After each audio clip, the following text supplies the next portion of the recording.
I'm doing a fuel pump sending unit on a 2015 Sportsman 570 EFI.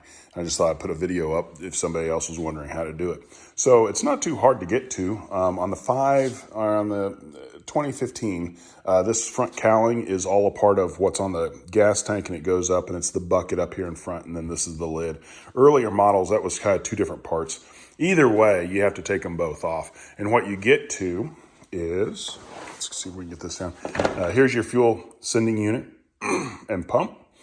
And the issue that you have with these things, you can take, without taking any of the cowling off, you can take this end down here off, which just goes right into your engine there. And you can pull it off, and you can actually do like a fuel pump pressure test. 39 PSI is what they say it's supposed to be going at. I took mine off, and it was measuring about 20 PSI.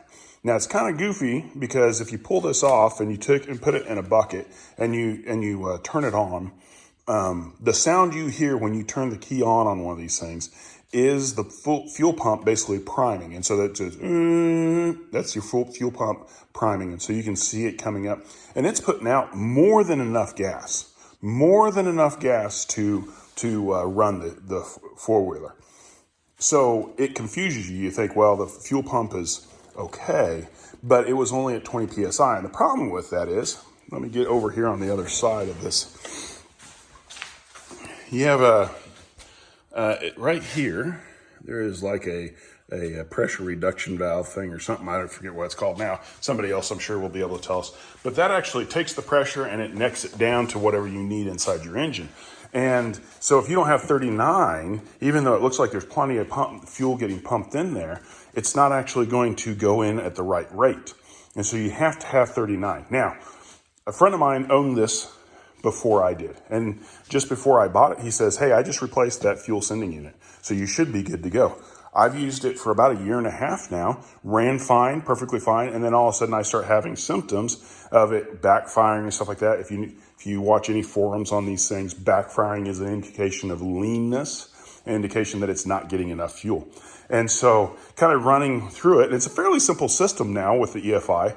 I mean, there's only so many parts that it can have a problem. So you can go to your O'Reilly's, you can go to your AutoZone, and you can get a fuel pressure testing system. You can just basically, they loan it to you, they charge it to your card, and they give you the money back as soon as you go back, so it doesn't cost you anything. You hook it up to this hose. I actually had to pull it off up here just because adapters aren't the same as cars. They want to hook up to like a fuel rail on a car. And so you hook that up and you can get the pressure, and you can tell whether or not it's at 39 or not. I just suppose that probably 36 or something like that would probably still work. But 20 seems to be, for whatever reason, after I watch and look through a lot of these things, 20 seems to be a common number that comes back as it's not working. So let's look at one of these things. This is my old one that I have right here. And what you have is you have your float here. This is part of your sending unit. And these floats are actually, sometimes they go bad. I've had them go bad in like a 2008. In fact, I think I have another video on that. So it's not a bad thing to keep parts off of, even though this one doesn't work. But it fishes down in there, and you can see the spring here. Like that. And you put it down into the fuel tank right there. Now, I really wanted to know, without getting a fuel pressure tester, to know whether or not it was good. And I wish that somebody did a video, and now I'm not going to do a video on that because it's kind of messy to pump gas up into a bucket. But I can tell you that I did test it, and when I had just it pulled off right here, and I would turn the key on, it was more of a glug, glug, glug, but the fuel was just really kind of just pulsing out in almost like what you'd pour milk out of a carton or something. It's just kind of a glug, glug. It wasn't fuzzy or fizzy or anything like that. Didn't have any air in it kind of.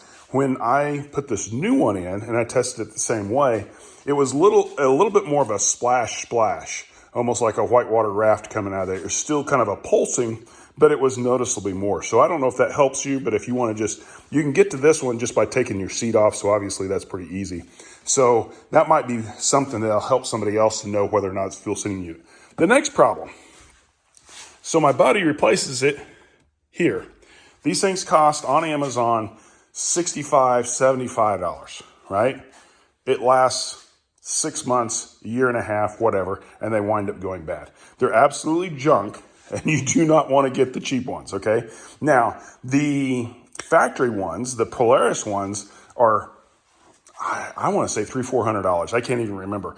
So I didn't really want to do that either. So the brand that was recommended to me was the All Balls Easy Fuel Pump module, okay?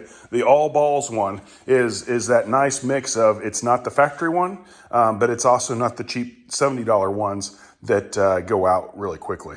This isn't a horrible job, but it's definitely a job you don't want to do every 2 years. So go ahead and get the All Balls one. It costs you $200. I think I found it for $190 on Amazon.